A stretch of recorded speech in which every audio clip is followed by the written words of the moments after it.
세상에서 행복해지고 싶지 않은 사람은 없을 것입니다. 어떻게 행복해지는 것일까요? 행복해지는데 무슨 비결이라도 있는 것일까? 사람들은 많은 경우에 특정한 어떤 사건의 미래의 행복을 결정하게 되는 것에 대해서 지나친 기대와 과대평가를 하고 있다는 것입니다. 그래서 예를 들어서 내가 돈을 한꺼번에 많이 벌게 된다든지, 아니면 내가 사회적인 어떤 위치가 상승을 하면 나는 행복해질 것이다. 혹은 내 삶 속에 무슨 좋은 일들이 생기면 이런 외적인 조건들로 인해서 행복해질 거라고 여기고 있다는 것입니다. 그러나 실제로 우리가 원하는 조건이나 그런 것이 만족됐을 때도 행복감은 그리 오래가지 못한다는 거예요. 처음에는 아주 감정적으로 짜릿하게 느끼고 좋아지지만 점점 시간이 지날수록 사람들은 익숙해지기 때문에 우리가 가졌던 행복감은 그저 사라지게 된다는 것이죠. 그래서 이 행복에 대해서 연구하는 학자들에 의하면은 행복한 사람들의 50%는 선천적으로 행복 유전자를 가지고 있다는 거죠. 그리고 10%는 외적인 조건에 의해서, 그리고 40%가 내적인 요인에서 오는 것이라고 그렇게 이야기를 합니다. 그러니까 우리가 목표하는 것이나 원하는 것이 성취가 됐다고 해서 행복해질 수 있을 거라고 여기지만 그것은 일시적인 것에 불과하고 결국은 자기가 가지고 있는 고유한 행복 수준이 본인의 행복을 결정한다는 거예요. 여러분, 이미 선천적으로 만들어진 것은 바꾸기가 어려워요. 낙천적인 사람도 있고 약간 우울질적인 사람도 있잖아요. 이것을 바꾸기 어렵다는 것입니다. 그러나 여러분, 후천적으로 내가 어떻게 생각하고 행하느냐에 따라서 행복감이 결정이 되어지고 좌우가 되기 때문에 우리가 그렇다면 어떻게 해야 행복한 삶을 살 수 있는지를 생각해 보아야 되는 거예요. 여러분, 사실 이 세상의 삶은요, 자신이 어떻게 생각하며 사느냐에 달려 있는 거예요. 성경을 보면 우리들은 우리의 어떤 기질이나 환경이나 상태와는 상관없이 행복한 사람이라고 말을 합니다. 자, 옆에 있는 분에게 당신은 행복한 사람입니다, 이렇게 말할 텐데 좀 행복한 모습으로 말을 했으면 좋겠어요. 시작. 당신은 행복한 사람. 왜 그런가요? 구원을 받았기 때문에.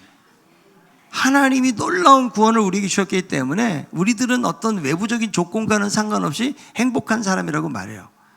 우리가 예수 그리스도를 믿음으로 말미암아 새로운 창조물이 되었기 때문에 저는 이 행복 유전자를 예수 믿음으로 하나님 우리에게 주셨다고 저는 그렇게 믿습니다.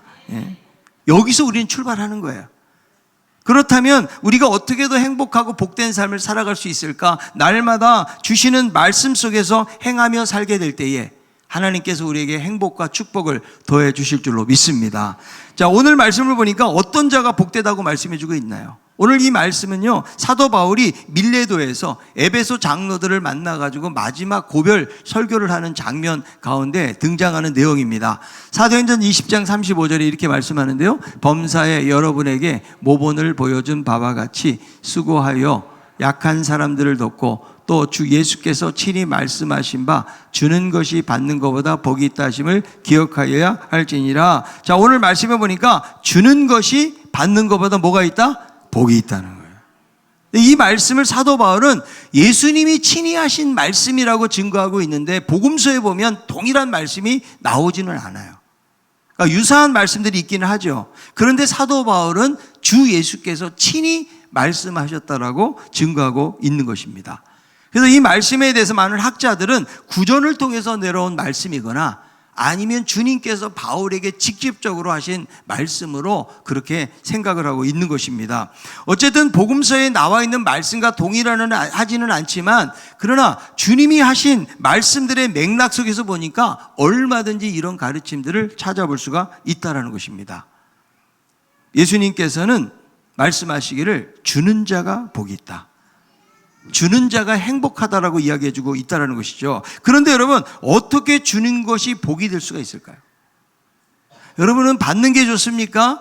주는 게 좋습니까? 좀 솔직해 봅시다. 받는 게 좋지 않아요, 여러분? 뭐 주는 게 좋습니까? 네. 사실 우리는 받을 때의 기쁨이 생기잖아요. 받을 때 삶에 감동이 생기기도 하고 없었던 기쁨이 생기기도 하는 것입니다. 어떤 선물은 기분이 좋아하고 좋아지고 눈물 나도록 감동적인 것도 있어요. 여러분, 마음이 담긴 편지를 받아보세요. 그것이 얼마나 감동이 됩니까? 문자 하나에도 우리들은 격려를 받기도 하지 않습니까? 제가 신강교회에서 받은 선물 중에서 가장 감동받았던 선물 하나를 이야기하라고 이야기한다면, 몇 년 전에 스승의 날을 기념해가지고 저를 위해서 영상을 만들으셨어요.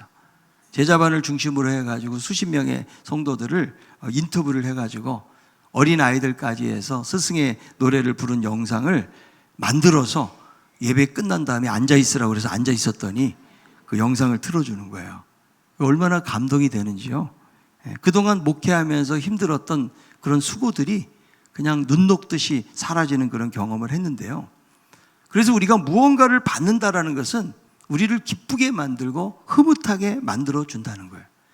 받는 것이 좋은 것이라는 거죠. 근데 오늘 본문에서 주님은 받는 것보다 주는 것이 더 복이 있다고 말씀하세요. 여러분, 받는 것은 기쁨을 주고 감동을 줄 수는 있지만 복이 있다라고 말씀하고 있지는 않다라는 거죠. 그러나 주는 것은 내가 손해보는 것 같지만 그 행위 자체가 복이 있다라고 성경은 말씀해주고 있는 거예요. 여러분, 주는 것이 받는 것보다 복이 있다라는 것은 바로 역설이죠, 역설. 어떻게 여러분 주는 것이 받는 것보다 복이 있을 수 있을까? 여러분, 성경을 보세요. 성경을 보면 역설투성이의 말씀들이 많이 나옵니다. 그래서 이해가 안 가요. 살고 싶으면 죽으라고 이야기하죠. 우리가 지난주 보았던 말씀이잖아요. 높아지고 싶냐? 낮아지라고 이야기해요. 말씀이 좀 정반대인 거예요. 누리고 싶으냐? 포기하라고 이야기하는 거죠. 그래서 여러분, 우리의 사고와는 정반대라는 거죠. 우리는 세상을 살면서 살기 위해서는 더 살려고 노력을 해야 되잖아요.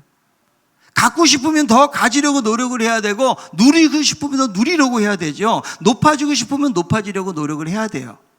여러분, 더 많이 가지려면 더 많이 받아야 돼요. 이게 세상의 원리라는 거죠. 그러나 주님은 거꾸로 말씀하시죠. 오히려 주는 자가 복이 있고 더 많이 받게 된다는 거예요. 여러분, 우리의 삶 속에서도 약간 역설적인 이야기들이 많이 있는데요. 잠이 안 올 때는 내가 잠을 자야 되는데 이런 생각하죠. 잠이 더 달아나요. 예? 여러분, 먹고 싶은 걸 먹으면 안 돼 더 식욕이 생겨요. 잔디밭에 들어가지 마시오. 더 들어가고 싶어요. 여길 왜 막아놨나 이래가지고. 여러분, 어디 앞에 나가서 떠는 사람은요, 내가 안 떨어야지 지금 더 떨어요. 내가 떠는 사람인데 얼마나 떨 수 있을까? 아마 이런 거를 생각하고 나가면 좀 덜 떨 수도 있다는 거죠. 그래서 여러분, 이 주는 것도 당장에는 손해보는 것 같다는 거죠. 그런데 주님은 말씀하시기를 이것이 진정한 행복이 된다라고 말씀해주고 있다는 것입니다. 우리가 말세를 당하면은 고통하는 때가 이른다고 성경은 이야기해요. 디모데후서 3장 2절. 사람들이 자기를 사랑하며 돈을 사랑하며 자랑하며 교만하며 비방하며 부모를 거역하며 감사하지 아니하며 거룩하지 아니하며. 여러분, 말세의 특징이 뭐예요? 자기를 사랑하는 데서 그 뒤로 그냥 돈을 사랑하고 거역하게 되고 감사하지 못하게 되고, 이것이 어디서? 자기를 사랑하는 데서. 이게 말세의 특징이라는 거예요. 점점 여러분, 사랑이 식어지고 있어요. 사람들의 마음이 얼마나 강팍해지고 이기적으로 돌변하는지 몰라요. 이번에 부산에서 일어난 사건도 보니까 지나가는 여자를 그냥 돌려차기, 전혀 알지도 못한 여자를 말이죠. 무슨 생각으로 그렇게 했는지는 잘 몰라요. 그만큼 사람들이 자기 안에 갇혀 있는 거예요. 그냥 자기 생각으로 사는 거예요. 세상을 살면서 막 분노가 일어나면 이것을 풀지 못하고 그냥 다른 사람에게 피해를 주고 힘들게 함으로써 해소하려고 하는 부분들을 보게 되어지는데요. 여러분, 시대가 거듭되면 거듭될수록 점점 이기적이 돼요. 자기 중독증에 빠져 있어요. 그러니까 자기밖에 모르는 시대를 살아가고 있다는 것입니다. 여러분, 요즘은 홀로 사는 가구들이 점점 늘어나고 있잖아요. 개인주의가 심화되어지고 다른 사람에 대한 관심들이 점점 사라지고 있다는 거예요. 여러분, 요즘 살면서 소시민적인 그런 인정들이 좀 있나요? 여러분, 음식 좀 많이 했다고 옆집 나눠주십니까? 가끔 있어요.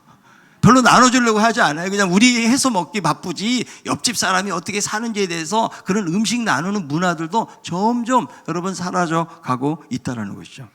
그러나 여러분, 우리 믿는 사람들에게는 주고 베풀어야 될 이유가 있다는 거예요. 왜냐하면 하나님 주신 가장 중요한 명령이 뭐예요? 이웃을 내 몸처럼 사랑하라 말씀하셨기 때문에, 여러분, 사랑한다는 것은요, 베푸는 거 아니에요. 우리 주님을 보세요. 우리는 주님을 통해서 이미 놀라운 사랑을 받았어요. 하나님의 사랑은 이해할 수 없는 사랑이에요. 여러분, 우리가 사랑받을 만한 사랑받은 것이 아니라는 거예요. 도무지 자격도 없는 우리들을 위해서 주님이 십자가에서 죽으시고 그분의 사랑을 우리에게 부어주셨다는 거예요. 여러분, 죽으면 죽으리라 책을 쓴 안희숙 그런 사모님의 그 실제 간증에 그런 내용이 나오더라고요. 일제치하 말 때에 신사참배를 거부하고 저항하다가 평양에 있는 형무소에 들어가요. 근데 이미 같은 이유를 가지고 들어온 주기철 목사님이 거기 계셨어요. 근데 그 형무소 안에서는 서로 이야기를 못하게 만드니까 손가락을 가지고 그렇게 글로 상대방에게 전달을 했다고 그래요. 근데 한 분은 주기철 목사님이 안희숙 사모님에게 그렇게 말하는 거죠. 안 선생님, 만약에 하나님이 무슨 뜻이 있으셔서 이곳에서 나가게 하신다 그러면 선생님은 무엇을 하시겠습니까? 이렇게 물으시더래요. 거기 대답을 못하니까, 그렇다면 우리 주기철 목사님은 과연 무엇을 하시겠습니까? 이 말을 듣고 얼굴을 천정을 향하시더니 눈을 감으시고, 만일 하나님이 나를 여기서 자유케 하신다면 저는 강단에 올라가서 하나님을 사랑하는 사람들 앞에서 하나님의 사랑이 얼마나 크고 넓은지 깊은지 그것을 전하고 싶다라는 고백을 하셨다라는 거죠. 그러니까 육체적인 고통과 고문과 어려움 속에서도 하나님의 깊은 사랑이 그 안에 있었기 때문에 이 사랑으로 말미암아 이겨낼 수가 있었다라는 거죠. 그러니까 하나님이 어떠한 사랑으로 우리를 사랑하시는가, 이것을 깨닫고 있었기 때문에 이런 고난도 이길 수가 있었다라는 거예요. 로마서 5장 8절에 있는 말씀이에요. 우리가 아직 죄인 되었을 때에 그리스도께서 우리를 위하여 죽으심으로 하나님께서 우리에 대한 자기의 사랑을 확증하셨느니라. 그러니까 그리스도가 우리를 위해서 죽으심으로 하나님의 사랑이 증명이 되었다는 거죠. 그러니까 여러분, 이 십자가는요, 예수 그리스도가 우리를 얼마나 사랑하시는지에 대한 진정한 증명이에요. 여러분, 사랑은요, 말로만 되는 게 아니거든요. 자, 우리 옆에 있는 분에게 한번 해봅시다. 사랑합니다. 한번 고백해 보세요. 근데 다시 고백해 보세요. 진짜 사랑하는가? 제가 시키니까 했다 이거예요. 네? 사랑합니다. 근데 뭘 사랑해요? 내가 정말 이 사람을 사랑한다고 그러면 행동으로 뭔가 보여줘야 사랑하는 것이지, 우리 입술로는 얼마든지 사랑한다고 말할 수가 있다는 것이죠. 그래서 사랑은 여러분, 증명이 필요한 거예요. 요한일서 3장 18절에 이렇게 말씀하죠. 자녀들아, 우리가 말과 여러만 사랑하지 말고 행함과 진실함으로 하자. 행함과 진실함이 들어가야 되는데요, 여러분, 누군가를 사랑해 보세요. 첫 번째 나타나는 현상이 뭐예요? 주고 싶어요. 왜? 사랑하니까. 여러분, 사랑하는 남녀 두 사람이 만나서 밥을 먹었는데 내가 돈을 냈어요. 그런데 돈이 아까워요. 빨리 헤어지시기 바랍니다. 사랑하지 않는 거예요, 여러분요. 사랑하면 내가 받고 싶은 것이 아니고 자꾸 주고 싶은 거예요. 여러분들이 자녀들에게 왜 줍니까? 그렇게 고생하면서 공부 가르치고, 그죠? 왜 주는 거예요? 자녀들을 사랑하기 때문에 그런 거예요. 그 사랑이라는 것은 손해를 보는 거예요. 주님도 우리를 사랑하셨기 때문에 십자가에서 죽을 수가 있었던 거죠. 요한일서 4장 11절. 사랑하는 자들아, 하나님이 이같이 우리를 사랑하셨은즉 우리도 서로 사랑하는 것이 마땅하다. 하나님이 이같이 우리를 사랑하셨기 때문에 우리도 사랑하는 것이 특별한 일이 아니고 너무나 당연한 일이라고 성경은 말씀해주고 있다는 거예요. 여러분, 사랑하면 나누게 돼 있어요. 자기 것이 아깝지가 않은 거예요. 여러분, 마리아가 300데나리온이나 되는 옥합을 깨트리잖아요. 향유를 부어요. 300데나리온은 그 당시 노동자들이 300일 동안 일해서 번 돈이니까 얼마나 많은 돈이에요. 1년 내에 노동자가 버는 돈만큼의 액수거든요. 근데 그것을 아낌없이 부어요. 왜 그래요? 사랑하니까. 그런데 가룟 유다와 같은 제자는 뭐라고 말해요? 왜 그렇게 많은 것을 허비하느냐? 가난한 자들에게 주지. 그것은 왜 그래요? 주님을 사랑하는 마음이 없었기 때문에 그렇다는 거죠. 여러분, 신앙적으로 성장하는 것은요, 내가 얼마만큼 나눌 수 있느냐의 문제인 거예요. 어린 아이들은요, 자기밖에 몰라요. 그러니까 여러분, 아이들에게 뭐 하나 있는데 자꾸 달라고 그러지 마세요. 하나 있는데 자기도 이거 하나 먹고 살아야 되는데 자꾸 와서 달라고 그래요. 그거로 여러분, 아이들의 엄마를 사랑하는지를 확인하려고 하지 마세요. 아이들은 이기적이에요. 그런데 여러분, 성장하면서 다른 사람에게 나누는 것을 배우는 것처럼. 그래서 여러분, 이타적인 삶이라는 것은요, 그렇게 쉽게 되는 것이 아니에요. 뭐 인정받기 위해서 막 여러 가지를 할 수 있잖아요. 그러니까 너무 여러분, 어린아이가, 우리 자녀들이 막 너무 철 있는 행동을 하잖아요. 그걸 너무 그렇게 받아들이지 마세요. 아이들은 뭔가 좀 이기적인 그런 삶의 시간들을 보내야 성숙한 어른으로 되는 것이지, 너무 어렸을 때부터 막 너무 정직하고 뭐 거짓말도 안 하고 그냥 자기 거 다 나눠주고 이런 애들은 약간 비정상이에요. 정상적인 것은 어린아이는 어린아이다워야 되는 거죠. 근데 여러분, 성장하면서는 다른 사람을 생각하고 나누게 되어지는 것처럼, 여러분, 신앙도 그렇다고 저는 생각이 들어요. 내가 정말 신앙적으로 성숙했는지 성숙하지 않은지를 알 수 있는 게 무엇일까요? 내가 얼마만큼 다른 사람을 위해서 나눌 수 있느냐는 거예요. 내 것을 줄 수 있느냐예요. 이게 여러분, 신앙의 성숙이에요. 그러니까 그리스도는 성숙하셨기 때문에 자기의 모든 것을 죄인들을 위해서 나눠줄 수가 있었다는 거예요. 여러분, 사도 바울 보세요. 자기의 신분을 이용해서 재정적으로 이익을 챙기거나 명예를 내세우거나 추종 세력을 만들어가지고 자기의 배를 채우려고 하지 않았어요. 그런 영향력을 발휘하지 않았다는 거예요. 오히려 여러분, 장막 만드는 것을 손수하면서 그는 범사에 모범을 보였다라고 성경은 말씀해주고 있는 것이죠. 여러분, 사도 바울이 사역자로서 대가를 받는 건 너무나 당연한 일 아닙니까? 그는 얼마나 배고프고 굶주리고 복음을 전하면서 많은 고난을 당해요. 그런데 자꾸 적대 세력들이 자기를 공격하니까 스스로 일을 해가지고 형제들을 돕는 일을 했다라고 말씀해주고 있는 것이죠. 사도행전 20장 33절이에요.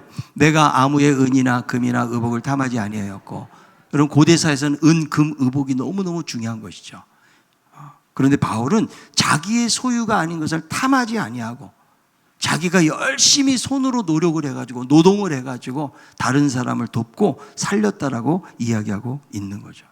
열심히 수고해서 복음을 위해서 헌신했다라고 말씀해주고 있는 거예요. 여러분, 알버트 슈바이처 박사가요, 박사학위가 4개가 있어요. 철학 박사, 의학 박사, 그리고 신학 박사, 음악 박사예요. 근데 박사학위가 이렇게 4개씩이나 있는데도 그는 아프리카의 원시림에 들어가서 원주민들을 위해서 섬기고 헌신하죠. 어느 날 물어요. 당신이 이렇게 고생 안 하고도 살 수 있는데 왜 이런 곳에 와서 고생하십니까? 그랬더니 이렇게 말합니다. 나를 그렇게 안쓰럽게 보지 마세요. 주님의 손이 되어서 일한다는 것이 얼마나 기쁜 일인지 아십니까?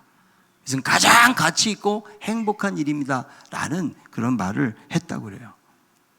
여러분, 누군가를 위해서 우리 베풀고 섬기는 것이 너무 중요해요. 아멘? 여러분, 하나님은요, 우리의 손을 통해서 내가 그냥 움켜쥐는 삶을 사는 것이 아니고 이것을 펴서 다른 사람을 돕고 섬기는 일을 하기를 하나님이 원하시는 거예요. 그래서 특별히 여러분, 우리 그리스도인들이 열심히 일을 하는 게 중요해요. 그래서 여러분, 우리 그리스도인들이 가져야 될 가장 중요한 것이 성실이에요. 여러분, 신앙생활도요, 게으르면요 못합니다. 내가 성실하게 꾸준하게 말씀을 읽고 기도를 하고 예배를 드리고 교제를 하고 선을 베풀고, 여러분, 이것이 얼마나 중요한지 몰라요. 잠언 6장 6절에 이렇게 말씀하죠. 게으른 자여 개미에게 가서 그가 하는 것을 보고 지혜를 얻으라. 그러니까 그런 욕심들을 버리고, 그러니까 우리가 그리스도인들이 허황된 것을 버려야 돼요. 그냥 한꺼번에 막 무언가를 여러분 취하려고 하는 그런 탐욕, 욕심들을 버려야 돼요. 우리가 열심히 손으로 일하고 노동함으로 성실하고 근면하게 어떤 가치들을 얻고, 또 그것을 통해서 비록 많은 것은 아니라 할지라도 다른 사람들에게 나누고 베푸는 이런 삶의 자세를 갖는 것이 너무나 중요하다는 거예요. 우리가 이 시대를 살아가면서 돈에 대한 욕심 없이 살기는 어려워요. 그만큼 돈은 강력한 힘을 발휘하기 때문에. 그런데 여러분, 사도 바울은요, 이것을 뛰어넘는 비결을 가지고 있다고 고백해요. 자, 빌립보서 4장 11절 12절 읽어봅니다. 내가 궁핍함으로 말하는 것이 아니니라. 어떠한 형편에서든지 나는 자족하기를 배웠노니 나는 비천에 처할 줄도 알고 풍부에 처할 줄도 알아. 모든 일 곧 배부름과 배고픔과 풍부와 궁핍에도 처할 줄 아는 일체의 비결을 배웠노라. 이 자족의 비결을 장착하고 있어야 돼요. 내가 풍부에 처해 있다고 해서 막 교만해지고 막 낭비하고 이런 삶을 사는 것이 아니고, 내가 가진 것이 없다고 해서 그냥 비굴하게 살고 늘 그냥 움츠러든 삶을 사는 것이 아니고, 어떤 환경에서든지. 왜 그래요? 그리스도를 바라보기 때문에. 여러분, 이것이 우리에게 장착이 되어져 있어야 돼요. 그래야 여러분 작은 일에도 감사할 수가 있는 거예요. 그래서 사도 바울은 수많은 물질과 어떤 욕심의 유혹에서도 흔들리지 않고 어떻게 복음으로 그들을 잘 돕고 섬길 수 있을까, 이거를 생각하면서 그는 목양을 했던 것입니다. 여러분, 사랑하기 때문에 이런 고생을 해도 고생스럽지 않은 거예요. 사랑하면 그런 마음이 드는 것입니다. 그래서 주님은 주는 것이 복이 있다고 말씀하고 있기 때문에 우리들도 받는 인생이 아니고 주는 인생으로 살기를 바랍니다. 여러분, 성경의 가장 어리석은 부자 뭐라고 이야기해요? 그는 젊었을 때 열심히 일을 했지만, 그러나 이제 내가 창고 지어놓고 남은 생에는 편하게 지내면서 살자. 하나님이 오늘 밤 내 영혼을 부르시면 그 모든 것이 누구의 것이 되겠느냐. 여러분, 어리석은 인생을 살면 안 돼요. 내가 많이 가지고 있어도 잘 활용하지 못하잖아요. 이거 썩는 거예요. 하나님이 주신 것이 있으면 그것을 나누어야 돼요. 여러분, 마음을 쓰는 사람들이 되길 바랍니다. 아멘. 여러분, 말로도 다른 사람을 축복하세요. 말을 통해서. 그리고 물질도 나누는 삶을 사는 거예요. 누가복음 6장 38절 주라, 그리하면 너에게 줄 것이니 곧 후이되어 누르고 흔들어 넘치도록 하여 너에게 안겨주리라. 줄 때에 우리 주님께서 그냥 넘치도록 주신다라는 이런 약속의 말씀이 있지 않습니까, 여러분? 물론 여러분, 우리가 준다는 것이 꼭 물질만을 말하는 것은 아닐 거예요. 누군가가 아프고 힘들 때에 그 사람에게 위로의 말을 주세요. 그 사람을 도와주세요. 우리 주변에 여러분 힘들고 연약한 사람들이 많이 있어요. 우리가 겉으로 볼 때는 멀쩡해도 여러 가지 삶의 문제와 아픔을 가지고 사는 사람들이 많아요. 그런데 그들을 좀 도와주고 연약한 부분들을 좀 채워주는 삶을 사는 것이 하나님이 기뻐하시는 삶을 사는 거예요. 여러분, 다른 사람을 위로하고 격려해 주는 일이 얼마나 의미 있고 가치 있는 일인가요? 특별히 여러분, 우리가 아플 때, 여러분 아플 때요, 누가 내 아픈 걸 잘 몰라요. 근데 요즘 여러분 욥기서를 보고 있잖아요. 전혀 모르고 있으면서 지금 성경 읽기 안 하고 있는 거예요. 욥기서. 거기 보면 어떤 고백이 나와요. 너무 고통스러우니까 밤만 찾아오면 욥은 두려운 거예요. 보통 여러분 환자들이요, 낮에는 좀 괜찮다가도 저녁이 되면 더 아파요, 몸이. 얼마나 외로워요, 힘들고요. 그걸 여러분 누가 여러분 도와줄 수가 있겠습니까? 그래서 우리들이 그런 주변에 아픈 환자들이 있을 때에 계속 기도해주고, 여러분 전화로도 격려를 해주고, 함께 한다라고 그런 위로자들만 있어도요, 우리는 그 어려움들을 이겨낼 수가 있는 것입니다. 여러분, 우리의 인생이 받는 인생이 아니고 주는 인생이 되길 바랍니다. 자, 옆에 있는 분에게 주는 인생이 됩시다. 여러분, 칼 매닝거라고 하는 아주 유명한 정신과 의사인데요, 이 사람이 정신 건강에 대해서 강의를 했어요. 근데 질문을 하는 거예요. 만약 어떤 사람이 우울증에 걸린 것이 아닌가 하고 생각한다면 어떻게 해야 됩니까? 그랬을 때 이 박사가 말을 합니다. 문을 걸어 잠그고 집을 나서서 거리로 나가십시오. 그리고 정말 가난하고 곤핍한 사람들을 도와주십시오. 여러분, 신경쇠약에 걸린 사람이요, 집에만 있잖아요. 자기에게 집착해요. 내 가고 내 힘든 이야기들. 그런데 다른 사람들에게 관심을 갖기 시작하면서 우리는 건강해질 수가 있다는 거예요. 야, 세상에는 나만 이런 삶을 사는 게 아니구나. 나보다 더 힘들고 어려운 환경 속에도 저렇게 살려는 사람들이 있구나. 그리고 내가 이 사람을 어떻게 도와줄 수 있을까를 생각하잖아요. 그럴 때에 신경쇠약이 사라지고 우울증도 사라지게 될 줄로 믿습니다. 여러분, 그게 너무너무 중요한 거 아니에요? 여러분, 우유를 앉아서 먹는 사람이 건강할까, 우유를 배달하는 사람이 건강할까요? 잘도 아시네. 배달하자. 히브리서 13장 1절 2절. 형제 사랑하기를 계속하고 손님 대접하기를 잊지 말라. 이로써 부지 중에 천사를 대접한 이들이 있었느니라. 형제 사랑하기를 계속하고 손님 대접하기를 잊지 말아라. 예. 그래서 우리들은 이미 주님이신 사랑을 경험한 사람들이기 때문에요, 이 사랑을 나누는 삶을 살아야 돼요. 그런데 우리가 세상 살면서 너무 구두쇠처럼 산다든지 너무 깍쟁이처럼 살면은 안 돼요. 여러분, 가진 것이 없지만 다른 사람에게 나눠주는 사람이 있고요, 어떤 사람은 물질의 복은 받았는데도 정말 인색하게 사는 사람들이 있거든요. 여러분, 그 인생의 가치는 내가 얼마나 많은 것을 소유했느냐에 달려있는 게 아니에요. 내가 가지고 있는 이 재물을 어떻게 사용하느냐에 달려있다고. 여러분, 돈만 많이 있는데 제대로 쓰지도 않고 세상 떠나면 그 사람에 대해서 좋은 말하는 사람 한 사람도 없어요. 성경에 도르가라는 사람이 죽었는데 이 사람을 통해서 많은 사람들이 이 사람이 구제를 하고 도와주고 그러니까요, 그 사람의 사랑을 생각해내거든요. 무언가 다른 사람에게 여러분 영향력 있는 삶을 살기 위해서는 우리들이 나누는 삶을 살아야 돼요. 꼭 내가 많이 있다고 나눌 수 있는 것이 아니에요. 나에게 가지고 있는 것은 적은 것이지만 그러나 다른 사람을 생각해주고 그 사람의 관심을 가져주고 그 사람의 어려운 부분이 무엇인지를 우리가 좀 도와주고 그런다면 여러분, 우리 공동체는 놀랍게 달라지게 될 줄로 믿습니다. 여러분, 주님이 자기 것을 챙기는 거 보셨어요? 자신의 것을 주시는데 자기의 가장 귀한 생명을 누구를 위해서? 죄인들을 위해서 주셨다는 거죠. 여러분, 한 어린아이가요, 보리떡 5개, 물고기 2마리를 자기 도시락 그냥 먹으면 끝나는 거예요. 그러나 이것을 주님의 손에 드렸을 때에 수천 명이 먹고도 12강조리가 남는 기적의 역사가 나타나지 않습니까? 여러분, 하나님의 축복은요, 계속 솟아나는 샘물과 같아요. 나누면 나눌수록 더 커지는 거예요. 여러분, 물고기 2마리와 보리떡 5개를 나누는데 계속 먹어요. 계속. 남자만 5,000명이었더라. 수만 명이 먹은 거죠. 거기 여자들, 어린아이들까지 따지면은요. 그게 저는 하나님의 역사라는 거예요. 그래서 우리 그리스도인들은요, 재정적인 것도 우리가 나눔을 통해서 부어주시는 하나님의 손길을 경험을 해야 돼요. 그래야 나누는 사람이 되는 거예요. 여러분, 내 것을 그냥 움켜쥐고 있잖아요. 거기서 더 이상 변화 생길 게 없어요. 항상 그 자리예요. 그러나 적더라도 주님의 마음을 가지고 나눠보세요. 하나님이 채우시는 역사를 경험하게 될 줄로 믿습니다. 여러분, 우리가요, 하나님 앞에 드리는 것도 우리가 하나님 사랑합니다, 하나님 사랑해요, 고백을 잘해요. 근데 헌금할 때는 손이 떨려요. 헌금할 때는.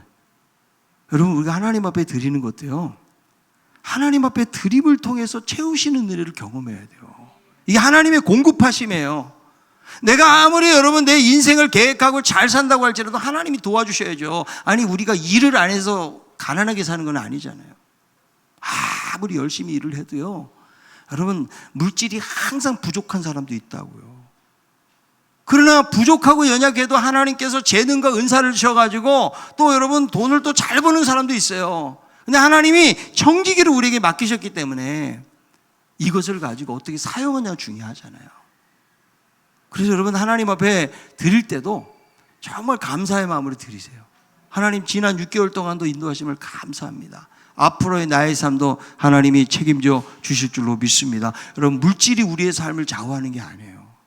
물질이 내 인생을 어디 이끌어가는 것이 아니에요. 하나님이 우리를 이끄신다는 우리는 믿음을 가지고 하나님 앞에 드릴 때에 그것을 통해서 30배, 60배, 100배의 결실들이 나타나고 복음이 증거되어지고 가난하고 연약한 사람들을 돕는 일에 여러분 사용이 되어지는 것입니다. 나 혼자 움켜쥐지 말고 나누고 베푸는 축복의 통로가 다 될 수 있기를 바랍니다. 여러분, 초대교회의 특징이 무엇입니까? 예루살렘 교회는 자기의 재산을 공유할 정도로 나누는 삶을 살았어요. 사도행전 2장 44절 45절이에요. 믿는 사람이 다 함께 있어 모든 물건을 서로 통용하고 또 재산과 소유를 팔아 각 사람의 필요를 따라 나눠주며, 여러분, 재산과 소유를 자기 것으로 여기지 않고 다 팔아가지고 필요를 따라 나눠줬대요. 여러분, 물질을 나누기 쉬워요? 요즘 배우자지간에도 서로 통장이 따로 있다고 그래요. 전부 다. 그죠? 여러분 옆에 있는 분이 우리가 한 공동체이기 때문에 자, 여러분 지갑을 꺼내가지고 이거 쓰다가 다음 주에 봅시다 이렇게 말할 수 있나요? 여러분 공산주의나 사회주의는 그냥 강제로 한 거예요, 강제로. 그런데 성령에 의해서 역사하는 공동체가 되다 보니까 자기 것을 자기 것으로 여기지 않고 이웃을 사랑하는 마음을 가지고 나눴을 때에 성경에 보세요. 가난한 자가 한 사람도 없었더라. 이게 초대교회 공동체의 모습이었다라는 거죠. 제프리 D 삭스의 책 빈곤의 종말이라는 책을 보니까 지구상에서 극단적인 빈곤 상태로 사는 사람, 하루에 1달러를 가지고 사는 사람들이 11억 명이라고 그래요.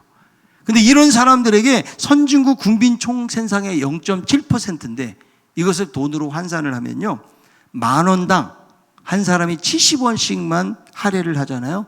그럼 2025년도에는 극단적인 빈곤을 끝낼 수 있다고 주장을 해요.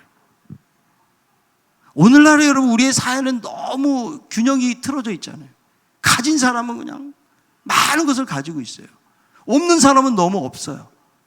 여러분 후진국으로 갈수록 그런 빈곤의 차이들이 많이 나는 모습을 볼 수 있지 않습니까? 여러분 초대교회는 빈곤의 짐을 서로가 짓는 아름다운 공동체의 모습을 보여줬다는 거예요. 여러분 하나님이 우리에게 은혜를 주신 이유는 무엇일까요? 섬기는 삶을 살라고. 나누라는 거예요. 내 것을 움켜쥐지 말고 나누는 그런 삶을 살라고 이야기해주고 있는 것입니다. 여러분 로마서 12장 13절에 보니까 손 대접하기를 힘쓰라. 요즘 여러분 손님들 대접하는 사람들은 별로 찾아보기 어려워요. 점점 문화가 그렇게 변하니까 돈으로 다 해결하죠.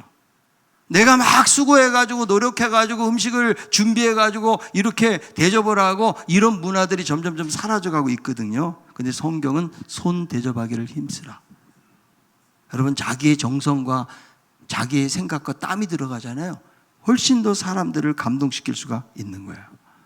우리가 여러분 주님의 마음을 가지고 베풀잖아요. 주님이 기억하세요. 하나님은 작은 소자에게 냉수 한 그릇 준 것도 기억하신다고 말씀해주고 있는 거예요. 여러분 마태복음 25장에 보세요. 양과 염소를 어떻게 나누는가. 양을 위해서는 천국이 예비되어져 있고요. 그리고 염소를 위해서는 지옥이 예비되어져 있는데 가난하고 힘들고 공경에 처한 사람들을 어떻게 도와주느냐가 양과 염소를 구별하게 된다고 성경은 강조하고 있거든요.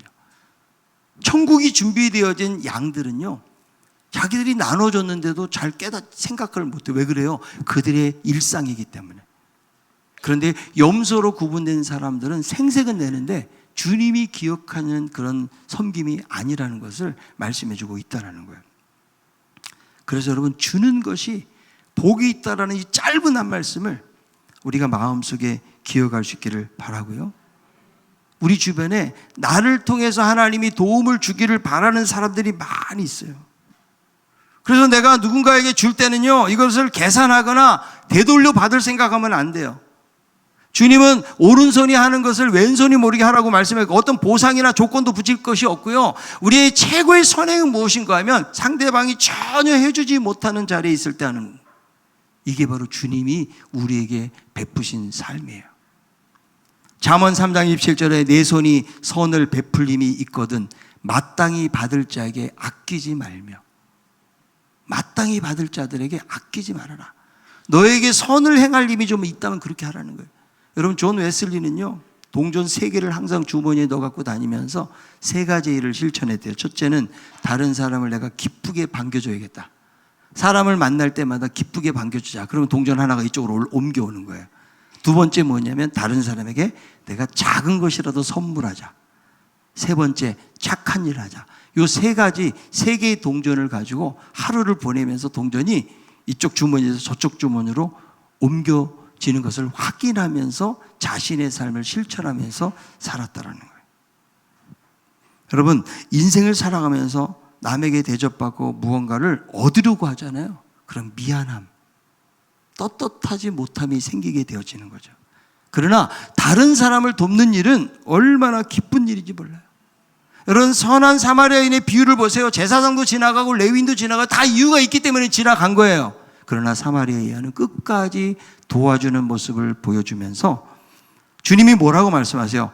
너희도 가서 이와 같이 하라. 이게 주님이 우리에게 주신 교훈이에요. 너희도 이와 같이 하라.